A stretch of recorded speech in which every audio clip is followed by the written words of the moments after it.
ምንም እንኳን አሁን የምነግራችሁ ነገር ቢያስደነግጣችሁም የግድ ልታውቁት የሚገባ እውነት ነው። በሀገረ አሜሪካ ውስጥ ሰምታችኋቸው ጎብኝታችኋቸው አሊያም የብዙዎች መዳረሻዎች ሲሆን የተመለከታችኋቸው ግዛቶች ሊኖሩ ይችላሉ። ታዲያ እነዚህ ግዛቶች ከፍተኛ መንፈሳዊ ውጊያ የሚካሄድባቸው ስፍራዎች ሲሆኑ እያወራው ያለሁትም ስለተራ ወንጀሎች አሊያም ድህነት ሳይሆን የጠላት ጠንካራ ምሽግ ስለመሆናቸው ነው።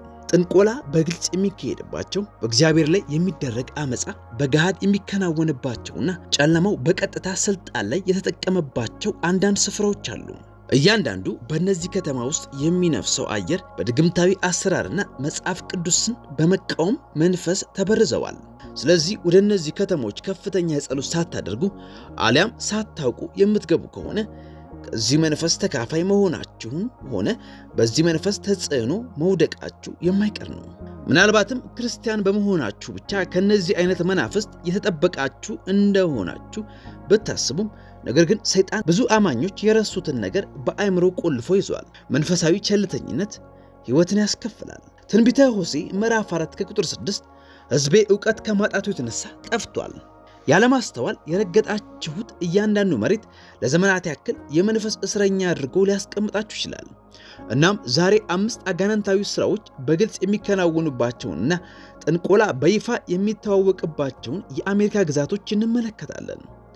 እያንዳንዱ ክርስቲያን ወደዚህ ስፍራ ሲገባ መጠንቀቅ ይገባዋል። ይህ ፍርሃት ሳይሆን ጥበብ ነው። ጥበብ ደግሞ ነፍስን ያተርፋል። አንደኛ፣ ኒው ኦርሊያንስ ሉዊዚያና። በሙዚቃዋ በባህሏና በፌስቲቫሎች በምትታወቀው ከተማ እንጀምር። ራሷን የክብረ በዓላትና የነጻነት ምድር በማለት የምታስተዋውቀው ከተማ። ነገር ግን እነዚህ የጃዝ እና የጃምባሊያ ሙዚቃዎች ስር ገና ከፕሌን ስትወርዱ ውስጣችሁን ሰርጾ የሚሰማችሁ የጨለማ መንፈስ አለ። ኒው ኦርሊያንስ ከአጋንንት ስር ስምምነት ካደረጉ ከተሞች ውስጥ አንዷ ናት። ይህንን ስል ግን በዚያ የሚገኙትን ክርስቲያናት እየኮነንኩ አይደለም። በዚያ ከተማ ውስጥ በሰውና በእግዚአብሔር መካከል በተከፈተው ክፍተት መካከል ገብተው በጸሎት እንዲማለዱ እግዚአብሔር አምላክ ያስቀመጣቸው ወንዶችና ሴቶች ቢገኙም፣ ነገር ግን ከተማዋ በከፍተኛ የመንፈስ እስራት ውስጥ የምትወራጭ ስፍራ ሆና ቆይታለች። ተራ ባህላዊ ክብረ በዓላት ሳይሆኑ ግልጽ የሆኑ መንፈሳዊ ስርዓቶች ከሆኑት ከቡዱ ስርዓቶች ጀምሮ እስከ በጥልቀት ሰርጸው እስከ ገቡ የአምልኮ ስርዓቶች ድረስ ኒው ኦርሊያንስ በአሜሪካ ከሚገኙ በመንፈስ ከታሰሩ ግዛቶች መካከል አንዷ ናት። በየጥጋጥጉ የጥንቆላ ካርዶችን የሚያነቡ ሰዎች አገልግሎታቸውን የጥርስ ሕክምና ያክል የሚያስተዋውቁ የአእምሮ እክል ያለባቸው ሰዎች መንፈሳዊ ማኒፑሌሽንን ልክ እንደ ቱሪስት መስህብነት የሚጠቀሙ የቡዱ አሻንጉሊት ሻጮች እነዚህ ተራ ጨዋታዎች እንዳይመስሏችሁ መግቢያ ደጆች ናቸው። እናም በመንፈስ ቅዱስ ያልተጋረደ መግቢያ ሁሉ አጋንንታዊ መግቢያ ነው። እግዚአብሔር አምላክ በዘዳግም ምዕራፍ 18 ከቁጥር 10 እስከ 12 ሟርተኛም፣ ሞራ ገላጭም፣ አስማተኛም፣ መተተኛም፣ በድግምት የሚጠነቁልም፣ መናፍስትንም የሚጠራ ጠንቋይም፣ ሙታን ሳቢም በአንተ ዘንድ አይገኝ። ይህንን የሚያደርግ ሁሉ በእግዚአብሔር ፊት የተጠላ ነው። ስለዚህም ርኩሰት አምላክ እግዚአብሔር ከፊት ያሳድዳቸዋል። ምንም እንኳን እግዚአብሔር አምላክ እነዚህ እንደሚጠላ በግልጽ ቢናገርም፣ ነገር ግን በኒው ኦርሊያንስ ውስጥ እነዚህ ነገሮች የገንዘብ ድጋፍ የሚያገኙና ከፍተኛ ተቀባይነት ያላቸው ድርጊቶች ናቸው። በዚህ ከተማ ውስጥ የሚደረገው ማርዲ ግራስ እንዲሁም ስናየው ተራ ፌስቲቫል ቢመስልም፣ ነገር ግን ጥልቅ የሆነ የመንፈሳዊነትን ስር ያነገበ ክብረ በዓል አለው። ይህ በዓል አልጠገብ ባይነትን፣ ስካርንና በአጠቃላይ የሞራል ሕጎችን መሳትን የሚያበረታታ ሲሆን የሰው ልጅ የሞራል ሕጎቹን አንድ ጊዜ ካጣ ለሰይጣን በር እንደሚከፍት የታወቀ ነው። ሰይጣን ቀድሞውንም ቀጥተኛ ግብዣ አያስፈልገውም። ከእኛ የሚፈልገው ብቸኛ ነገር ፍቃዳችንን ብቻ ነው። እናም ይህች ከተማም ለዓመታት ያክል ይህንን ፍቃድ በነፃ ስትሰጠው ከርማለች። ይህንን ስላችሁ እያንዳንዱ የኒው ኦርሊያንስ ጥጋጥጎች ተረግመዋል ወይም ሕዝቡ ሁሉ በአጋንንታዊ እስራት ውስጥ ናቸው ማለት አይደለም። ነገር ግን እያልኳቸው ያለሁት በዚህ ከተማ ውስጥ ያለው ድባብና መንፈሳዊ ሁኔታ እጅግ ከባድ ነው። ሲኤስ ሉዊስ በአንድ ወቅት እንዲህ በማለት አስጠንቅቆ ነበር። ዘራችን ከሰይጣን ጋር ሊቆራኝባቸው የሚችልባቸው ሁለት እኩልና ተቃራኒ የሆኑ ስህተቶች አሉ። አንደኛው መኖሪያቸውን አምኖ አለመቀበል ሲሆን፣ ሌላኛው ደግሞ ለእነርሱ ጥልቅና ከልክ ያለፈ ፍላጎት ማሳደር ነው። ኒው ኦርሊያንስም የተጠመደችው በእነዚህ ሁለት ኃጢአቶች ነው። ስለዚህ ጌታ ወደዚች ከተማ በማንኛውም አይነት ዓላማ የሚልካችሁ ከሆነ በጸሎት መማለድና በዚያ ዓለም ያለ ጨለማ ውስጥ የተሰጣችሁን የክርስቶስን ብርሃን ማብራታችሁን እንዳትረሱ። ምክንያቱም የማታውቁት ነገር ያጠቃችኋል። ራሳችሁን በጸሎት ያልሸፈናችሁት ነገርም ፈጽሞ ያጠፋችኋል። ሁለተኛ፣ ሳን ፍራንሲስኮ ካሊፎርኒያ። የዓለም ሕዝብ ሁሉ የእድገት መገለጫ ብሎ የሰየማት የፈጠራና የቴክኖሎጂ ማዕከል። ይህች ከተማ የሀብትና የተስፋን ዘውድ የጫነች ቢሆንም ነገር ግን ከዚህ ዘውድ በታች ታላቅ አመፅ አለ። ይህም አመፃ በሰው ላይ ሳይሆን በእግዚአብሔር ላይ የተደረገ ሲሆን ኒው ኦርሊያንስ ለጥንቆላ በሯን እንደከፈተችው ሁሉ ሳን ፍራንሲስኮም ለእንቢተኝነት በሯን ከፍታለች። ይህ ኃጢአት ችላ የሚባልበት ብቻ ሳይሆን እንደ ጀብድ የሚታይበት የሚከበርበትና ፍቃድ የሚሰጥበት ስፍራ ነው። በአጠቃላይ የእግዚአብሔርን ልብ የሚያቆስሉ ነገሮች በሙሉ እንደ እድገትና ዝመና ይታያሉ። ይህ ስለ ፖለቲካ ሳይሆን ስለ ስልጣናት ነው። በሳን ፍራንሲስኮ ውስጥ የሚገኘው መንፈስ ራሱን ከፍ ከፍ በማድረግ የሚታወቅ ሲሆን ይህም የራስን ፍላጎት ማስቀደምና መሙላትን ያመለክታል። ይህ ራስን የራስ አምላክ አድርጎ የማሰብ መንፈስ የራሱ የጠላት ሐሳብ ሲሆን በተጨማሪም በዚህ ከተማ ውስጥ የሚሰራው አደገኛ መንፈስ የዝሙት መንፈስ ነው። ከተወሰኑ ዓመታት በኋላ ልጆች መጽሐፍ ቅዱሳዊ ስነ ምግባራትን ይዘው እንዲያድጉ የሚያስችላቸውን ስርዓት በተቻለ አቅም ያስወገዱ ሲሆን እንዲያውም አንዳንድ ቤተክርስቲያናት ሳይቀሩ እግዚአብሔር ወንድ ነው ወይስ ሴት ነው ወደሚል ክርክር ውስጥ ሊገቡ ችለዋል። ስለዚህ እግዚአብሔር እነዚህን ሕዝቦች የሚወዳቸው ይመስላችኋል? አሁን ያውም ከፀሐይ ሺህ እጥፍ እንደሚነድ እሳት በሆነ ፍቅር። ነገር ግን የእግዚአብሔር ፍቅር ቅድስናውን የሚገፋ አይደለም። እናም ይህ ቅድስናውን ከንስሐ ይልቅ ትዕቢትን የሚያነግስ ከተማ ውስጥ አያድርም። የሮሜ መልእክት እንደሚነግረንም እግዚአብሔር በዚህ መንገድ የሚመላለሱትን ሕዝቦች ለማይረባ አእምሮ አንድ ጊዜ አሳልፎ ሰጥቷቸዋል ይለናል። ብዙ ክርስቲያናት በሳን ፍራንሲስኮ መሬት ላይ ሲመላለሱ በላያቸው ላይ አንዳች ደመና የጋረዳቸው ይመስል መንፈሳቸው እጅግ እንደሚከብዳቸው ይናገራሉ። ይህ መንፈሳዊ ማስተዋል ነው። ዓይን የማያየውን ነገር አብጠርጥሮ የሚያውቀው መንፈሳችን ነው። መጽሐፍ ቅዱሳችን በአንደኛ ቆሮንቶስ ምዕራፍ 14 ከቁጥር 33 ላይ እግዚአብሔርስ የሰላም አምላክ ነው እንጂ የእውከት አምላክ አይደለምና ቢልም ነገር ግን ውካታና ግራ መጋባትን እንደ ሳን ፍራንሲስኮ የተላበሰ ከተማ የለም። ስለ ማንነታቸው፣ ስለ ሕሊናቸው፣ ስለ ዓላማቸውና ስለ እውነት ራሱ ዘወትር ግራ መጋባት ውስጥ ናቸው። እናም እንዲህ አይነት ሁካታና መታወክ ባለበት የሚያድረው የእግዚአብሔር መንፈስ ሳይሆን የአጋንንት ተጽዕኖ ነው። ይህ ከተማ ለዓለም ሕዝብ ሁሉ የሚያስተዋውቀው ክፉውን እንዴት መልካም እንደሚልና መልካሙን ደግሞ እንዴት ክፉ አድርጎ እንደሚፈርጅ፣ እግዚአብሔር የሚያረክሰውን እንዴት ማክበር እንዳለብንና በተቃራኒው ደግሞ በእግዚአብሔር ዘንድ የተወደደውን ነገር እንዴት ማርከስ እንዳለብን ነው። እናም እነዚህ ነገሮች እጅጉን ተጽዕኖ ከማሳደራቸው የተነሳ አንዳንድ ጊዜ በዚያ የሚገኙ አማኞች እንኳን መጽሐፍ ቅዱስን እና እምነታቸውን ወደ መጠራጠር ይደርሳሉ። ወደዚህ ከተማ በጸሎት ሳትሸፈኑና ራሳችሁን ሳትጠብቁ ገባችሁ ማለት የከተማው መንፈስ በጆሮአችሁ የሚያንሾካሹከው ሐሰተኛ ወሬ እውነተኛውን እምነታችሁን ሊያስጠላችሁ ይችላል። ፍቅር ማለት በውስጣችሁ ያለውን መሻት ሁሉ መፈጸም መሆኑን፣ ቅድስና ጊዜ ያለፈበት ነገር እንደሆነ እንዲሁም እግዚአብሔር በማንም ላይ እንደማይፈርድ እናንተም በእግዚአብሔር ቃል ስር የሰደዳችሁ በጸሎት የተሸፈናችሁና በመንፈስ ቅዱስ የተሞላችሁ ካልሆናችሁ ለዚህ ሐሰት እጅ መስጠት ትጀምራላችሁ። ሶስተኛው፣ ሳሌም ማሳቹሴትስ። ይህች በሃሎዊን ሱቆችና በጥንቆላ ሙከራ ታሪኮች የተሞላች ከተማ አይደለችም? በደንብ አድምጡኝ። መንፈሳዊ ዓለም መቼም ቢሆን አይረሳም። ሳሌም ጥንቆላን እንደ ቀልድ ከመሞከርም በላይ ይህ መናፍስታዊ አሰራር ፈጽሞ የማይገዛበት እና የገንዘብ ድጋፍ ሳይቀር የሚያገኝባት ከተማ ናት። በዚች ምድር ላይ የመጀመሪያውን ቁልፍ የከፈተችው በ1692 የፈሰሰው ደም ሲሆን በዚያን ወቅትም በሐሰት የተወነጀሉ ብዙ ንጹሐን ዜጎች ሕይወታቸው ያለፈበት ሰዓት ነበር። ነገር ግን ያንን ቁስልና ኃጢአት በንስሐ ከማጠብ ይልቅ ሳሌም የመረጠችው የደም መሰዊያ መሆንን ነበር። ጨለማውንም ከማውገዝ ይልቅ ከተማዋ ስራዬ ብላ ከእርሱ መጠቀሟን ተያይዘዋለች።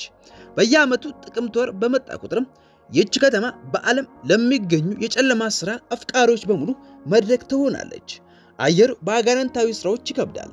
የሚታየውና የማይታየው ዓለም መካከል ያለው መጋረጃም ይነሳሳል። እናም በዚህ ወቅት ስለዚህ ነገር ዕውቀቱ የሌላቸው ክርስቲያናት ከተማውን የጨለማ አሰራር ልክ እንደ ተራ ባህል በመውሰድ ተሳታፊ ሲሆኑ እንመለከታለን።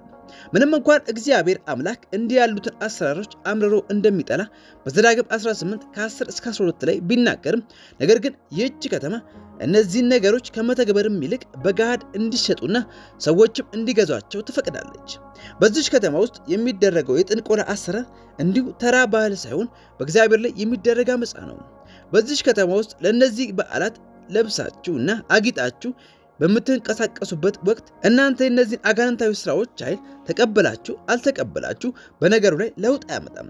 ምክንያቱም እነርሱ የሚሰሩትን ጠንቅቀው ያውቃሉና። ወደዚች ከተማ በተለይም ደግሞ በወርሃ ጥቅምት የሃሎዊን በዓል ላይ ደረሳችሁ ማለት የከተማው ድባብ እጅጉን በአጋንንታዊ ኃይል በተሞላበትና መንፈሳዊ ውጊያውን እጅጉን ያየለበት ሰዓት ላይ ደርሳችኋል ማለት ነው። ስለዚህ በመንፈስ ካልተዘጋጃችሁ፣ በጸሎት ካልተሸፈናችሁና በስልጣን ካልተራመዳችሁ የዚህ የጨለማ ኃይል ክብደትን ጫንቃችሁ ፈጽሞ ሊሸከሙ አይችልም። አሁን በሳሌም ከተማ ውስጥ እጅግ ጠንካራ አማኞች ይገኛሉ። እነዚህም ሰዎች እግዚአብሔር በጸሎት እንዲማልዱና የክርስቶስን ብርሃን ለዓለም እንዲያሳዩ ቢያስቀምጣቸውም ነገር ግን ይህ እንዲሁ ያለ ጸሎት ዘው ብላችሁ የምትገቡበት አይነት ከተማ አይደለም። አራተኛ፣ ፖርትላንድ ኦሬጎን። ጫካዎች፣ ወንዞች፣ ቡና፣ ባህሎችና የጥበብ ስራዎች የዚች ከተማ ዋነኛ መገለጫዎች ናቸው። ነገር ግን ከነዚህ 10 ዓመታት ወዲህ ይህች ውብ ከተማ የመንፈሳዊ ውጊያ አውድማ ሆና ሰንብታለች። እንደ ሳሌም በጥንቆላ አሊያም እንደ ኒው ኦርሊያንስ በክፉ መናፍስት አሰራር በኩል ሳይሆን የዚች ከተማ መገለጫዎች ህገወጥነት፣ አመፃና የህሊና ህጎች መጣስ ናቸው። ይህች ከተማ ነፃነት ማለት አእምሮ ውስጥ የመጣልንን ነገር ሁሉ ማድረግ ነው የሚል ውዥንብር ውስጥ ገብታለች። እናም አንድ ከተማ በእጁ ላይ ያለው በህግ ሰንሰለት ወደቀ ማለት ቀጥሎ የሚመጣው ነገር ነፃነት ሳይሆን ጋጠ ወጥነት ነው። ምሳሌ 29:18 ራእይ ባይኖር ህዝብ መረን ይሆናል፣ ህግን የሚጠብቅ ግን የተመሰገነ ነው ይለናል። ፖርትላንድ ስልጣንና ህጎች እጅግ የተናቁባት፣ እውነትም ቦታ ያጣባት፣ እንዲሁም የሰው ልጅ ማንነት የማያልቀው ፍላጎቱን ለማሟላት ሲባል የተጣመመባት ስፍራ ናት። በዚህ ስፍራ ላይ የውካታ መንፈስ፣ ጥላቻ፣ ጥቃትና እረፍት የለሽነት በከተማ ጎዳናዎች፣ ትምህርት ቤቶች፣ መንግስታትና ቤተክርስቲያናት ጭምር ውስጥ ይታያሉ። ሲኤስ ሉዊስ በአንድ ወቅት ይህንን ተናግሮ ነበር። ዓለም ሁሉ ወደ ገደል እየሮጠ ባለበት ጊዜ ላይ በተቃራኒው አቅጣጫ የሚሮጠው ሰው አእምሮውን ያጣ ይመስላቸዋል። በፖርትላንድም በመጽሐፍ ቅዱስ እውነትና መርሆች መኖር የእብደት መገለጫ ተደርጎ ይወሰዳል። የኢየሱስ ስምም የሚደርስበት ተራ ተቃውሞ ብቻ ሳይሆን ግልጽ ጥላቻም ጭምር ነው። እናም በእግዚአብሔር ቃል ላይ ቆመው ደፍረው ይህንን ዓለም የሚያወግዙ ሁሉ ልክ እንደ ጠላቶችና የእድገት እንቅፋቶች ተደርገው ይወሰዳሉ። የእግዚአብሔር መንፈስ በውስጣቸው ሰርጾ ያለባቸውና በመንፈስ ቅዱስ የተሞሉ ሰዎች የዚህን ከተማ መንፈሳዊ ውጊያ ለመለየት አፍታ አይወስድባቸውም። ምክንያቱም የፖርትላንድ ህገወጥነቱ በድብቅ የሚካሄድ ሳይሆን በግልጽ የእግዚአብሔርን ህግጋት የሚቃወም መድረክን የዘረጋ ከተማ ነው። ህዝብ የእግዚአብሔርን ህግጋት ሲቃወም የሚያገኘው ነፃነት ሳይሆን ውድቀት ነው። ምክንያቱም የእግዚአብሔርን ህግጋት የሰው ልጅ በልቡ ካልጻፈ የራሱ ምኞት፣ ቁጣና ግራ መጋባት ምርኮኛ ይሆናል። ብዙ የፖርትላንድ ቤተክርስቲያናት ለዚህ የጨለማ ዓለም ስርዓት እጅ በመስጠት ደጆቻቸውን ዘግተዋል። ወንጌል እንደ ቀድሞ ባለመሰበኩና ኃጢአትም ኃጢአት መሆኑን በማቆሙ ምክንያትም ብዙዎች ከጌታ መንገድ ርቀዋል። እመኑኝ፣ ወንጌል ዝም ባለበት ስፍራ በጉልህ የሚሰማው የሰይጣን ድምፅ ነው። ስለዚህ ፖርትላንድ የሚያስፈልጋት ጎብኚ ሳይሆን መንፈሳዊ ተዋጊዎች ናቸው። እግዚአብሔር ወደዚህ ከጠራችሁ ራሱ ያስታጥቃቸዋል። አምስተኛ፣ ሎስ አንጀለስ ካሊፎርኒያ። ከስሙ እንደምንረዳው ትርጓሜው የመላእክት ከተማ ማለት ቢሆንም ነገር ግን መላእክት ሁሉ ቅዱስ እንዳልሆኑና በሰማይ ላይ የሚታዩ ብርሃናት ሁሉ ኮከቦች አለመሆናቸውን እናውቃለን። አንዳንዶች ወድቀዋል፣ አንዳንዶችም ብዙዎችን እያሳቱ ይገኛሉ። ይህ በእውነታውና በግራ መጋባቱ መካከል ያለው መስመር ፈጽሞ የጠፋበት ስፍራ ነው። በአሁኑ ሰዓት ሎስ አንጀለስ በአሜሪካ ከሚገኙ አጋንንታዊ ስራዎች በእጅጉ ከተንሰራፋባቸው ስፍራዎች መካከል አንዷ ናት። በዚች ከተማ ልብ ላይ የተቀመጠው ሆሊውድ የመዝናኛ ዓለም ብቻ ሳይሆን የተጽዕኖ መንደር ነው። እዛ የሚጀምር ነገር ሁሉ ወደ ዓለም ይንሰራፍ እንጂ እዚያው አያልቅም።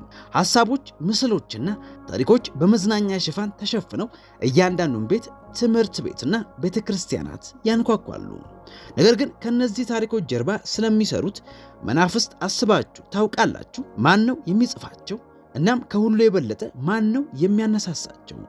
የምንኖረው ከቤተ ክርስቲያን ፑልፒቶች ይልቅ ፊልሞችና ሙዚቃዎች የበለጠ የመስበክ አቅም ያገኙበት፣ ከክርስቶስም በላይ ታዋቂ አርቲስቶችና ሙዚቀኞች የሚመለኩበት፣ እንዲሁም ኃጢአት ከመደበቅ ይልቅ ስምና ክብር ተሰጥቶት የሚኖርበት ዓለም ላይ ነው። ይህች ከተማ የአሁን ዘመን ባቢሎን የሆነች ሲሆን ለትውልዱም እየመገበች ያለችው ያለ ቅድስና መስዋዕትነትና እውነት እንዴት ዝናን ውበትንና እርካታን ማግኘት እንደሚቻል ነው። የሆሊውድ መልእክት ግልጽ ነው። የፈለጋችሁትን ሁሉ ማግኘት፣ የምትፈልጉትን መሆን፣ የምትፈልጉበት መኖር ትችላላችሁ። እናም እግዚአብሔር ካለ እንኳን ያለው የእናንተን መሻት ለመሙላት ነው በሚል ተረት ውስጥ ነው። በነገራችን ላይ ከሌሎች ከተሞች በተለየ ሰይጣን በዚህ ከተማ ውስጥ የሚሰራው በድብቅ ነው። ሰይጣን እዚህ ስፍራ ላይ ምኞትን ተላብሶ ራሱን በግርማ ሞገስ ሸፍኖና በተለያዩ ስክሪፕቶች በኩል ተጽዕኖ እያሳደረ ይሰራል። እናም እጅግ ስር የሰደዱ ክርስቲያናት ራሱ በዚህ ስፍራ ላይ በሚያዩአቸውና በሚደርሷቸው መልእክቶች ምክንያት እጅጉን ይፈተናሉ። ሲኤስ ሉዊስ እንዳለው ወደ ሲኦል የሚያደርሰው ምቹ መንገድ አባጣ ጎርባጣ የሌለበት ነው ሲል ተናግሯል። የሎስ አንጀለስ መንፈስ ቁጡ ሳይሆን በለሆሳስና በማባበያዎች የተሞላ በመሆኑ ብዙዎች ቀጭኑን መንገድ ትተው ወደዚህ የሚጎርፉት ፈጽሞ ባለማወቅ ነው። ይህች ከተማ ብዙዎች ቤታቸውን ከእግዚአብሔር ውጭ እንዲገነቡ የምታደርግ ሲሆን ነገር ግን ሕይወታቸውን ለመገንባት የምትሰጣችሁ ስፍራ ጠንካራ አለት ሳይሆን አሸዋ ነው። ማቴዎስ ወንጌል ምዕራፍ 7 ከቁጥር 26 እስከ 27 ይህንንም ቃሌን ሰምቶ የማያደርገው ሰው ሁሉ ቤቱን በአሸዋ ላይ የሰራ ሰነፍ ሰውን ይመስላል። ዝናብም ወረደ፣ ጎርፍም መጣ፣ ነፋስም ነፈሰ፣ ያንም ቤት መታው፣ ወደቀም፣ አወዳደቁም ታላቅ ሆነ ይለናል። በዚህ ከተማ ውስጥ እጅጉን የሚያስፈራው ነገር ይህ ጨለማ በቤተ ክርስቲያናት ውስጥ ቦታ ያገኘበት መንገድ ነው። በሎስ አንጀለስ ውስጥ ብዙ ሐሰተኛ ሰባኪዎች ራስን አብልጦ ስለመውደድና ዓለምን ስለመከተል አብዝተው በመስበካቸው ከእግዚአብሔር መንገድ የወጡ ብዙ ምዕመናን አሉ። የኢየሱስን ስም ለብራንድነት ወይም ለጥቅማቸው ሲሉ ቢጠቀሙትም ነገር ግን ጌትነቱን ፈጽሞ አይቀበሉትም። ለራሳቸው አጀንዳ እንዲመቻቸው ሲሉ ወንጌልን ዳግም አበላሽተው በመጻፍ በበጎች መካከል እንዳለ ተኩላ ራሳቸውን አመሳስለው ብዙዎችን በማሳት ላይ ይገኛሉ። እናም ልጠይቃችሁ፣ ይህ ያለ ጸሎት የምትገቡበት ስፍራ ነው? ያለምን መንፈሳዊ ዝግጁነት ልጆቻችሁ ህልማቸውን እንዲያሳኩ የምትፈልጉበት ስፍራ ነው? እያንዳንዱ የሎስ አንጀለስ ጎዳናዎች የተረገሙ ናቸው እያልኳቸው አይደለም። በእርግጥም ጠንካራ ቤተክርስቲያናት፣ የተቀቡ ክርስቲያናትና ጠንካራ አማኞች ቢገኙበትም ነገር ግን አየሩ እጅግ ከባድ ነው። መንፈሳዊ ውጊያው እጅግ አያለው። እናም እግዚአብሔር ራሱ ካላስጠጠቃችሁና በራሳችሁ ላይ መንፈስ ቅዱስን ካልሾማችሁ በቀር እንዲሁ የሚያሳድርባችሁ ተጽዕኖ መቋቋም አትችሉም። አሁን እነዚህ መንፈሳዊ ውጊያ ያየለባቸውን 5 ከተሞች ተመልክተናል። የኒው ኦርሊያንስ ክፉ መናፈስታዊ አምልኮ፣ የሳን ፍራንሲስኮ አመፃ፣ የሳሌምን ጥንቆላ፣ የፖርትላንድን ሁካታና የሎስ አንጀለስን አሳሳችነት። ነገር ግን እዚህ ጋር እጅግ አስፈላጊው ነገር እናንተ የምትሰጡት ምላሽ ነው። ማወቅ ብቻውን በቂ አይደለም፣ ምላሽ መስጠት ያስፈልጋል። እነዚህ አጋንንታዊ መናፍስት በዚህ ከተማ ተገድበው አይቀሩም፣ ይከተላሉ፣ ይጣበቁማል። በምታዩት፣ በምታዳምጡት፣ በምትረግጡት መሬትና በምትተዋወቋቸው ሰዎች በኩል ወደ ሕይወታችሁ ዘልቀው ይገባሉ። ጥሪያችሁን፣ ሰላማችሁንና ከእግዚአብሔር ጋር ያላችሁን ግንኙነት ዓላማ አድርገው በትዕግስት ይሰራሉ። አድፍተው የሚጠብቁት አንድ የምትዘናጉበትን አጋጣሚ ብቻ ነው። ነገር ግን ውስጣችሁ የእግዚአብሔር መንፈስ ካለ ራሳችሁንም አሳልፋችሁ ለጌታ ኢየሱስ ከሰጣችሁ፣ በደሙም ከተሸፈናችሁ ደሙ ከየትኛው እርግማንና ኃጢአት በላይ ይጮሃል። ነገር ግን የኢየሱስ ደም ለግዴለሽነታችሁ ከለላ ሊሆናችሁ አይችልም። ኢየሱስ እንኳን ደቀ መዛሙርቱን ይልካቸው የነበረው በስልጣንና በማስጠንቀቂያ ነበር። ስለዚህ 5 ማስጠንቀቂያዎችን እሰጣችኋለሁ። የትም ስፍራ ከመሄዳችሁ በፊት ቦታችሁን መርምሩት። ወደ ዓይናችሁ እና ወደ ጆሮአችሁ የሚገባውን ነገር ሁሉ ተቆጣጠሩት። በቅድስና ኑሩ፣ አታመቻችሁ፣ ኃጢአትን አትደብቁ። በዚህ ምድር ላይ ያላችሁ ብቸኛ መሳሪያ የእግዚአብሔር ቃል ብቻ ነውና በቃል ጽኑ። በመንፈስ ከተሞሉ አማኞች ጋር ህብረት አድርጉ። ሲኤስ ሉዊስ እንዳለው በዚህች ምድር ላይ ባዶ የሚባል ምድር የለም። ወይ የእግዚአብሔር ነው አሊያም ለሰይጣን የተገዛ ነው። ስለዚህ በጥበብ ተራመዱ። በእግዚአብሔር ልጅነት ባገኛችሁ ስልጣን እያንዳንዱ እርምጃችሁን አድርጉ። እነዚህ ከተሞች ብርሃን ያስፈልጋቸዋል። እናንተም እግዚአብሔር ወደዚህ ምድር እስኪልካችሁ ድረስ ተጠንቅቃችሁ ቆዩ። በቅድስና ኑሩ። የተጠራችሁት ለብርሃንነት፣ ለጨውነትና ለመልእክትነት እንጂ አመቻምቻችሁ ለመኖር አይደለምና እንደ እግዚአብሔር ሰራዊት ታጥቃችሁ ቆዩ። ፕሮግራማችን ይህንን ይመስል ነበር። በቀጣይ ዝግጅት እስክንገናኝ ቻናሉን ሰብስክራይብ እንዲሁም ላይክ በማድረግ አገልግሎቱን ይደግፉ። ተባረኩ።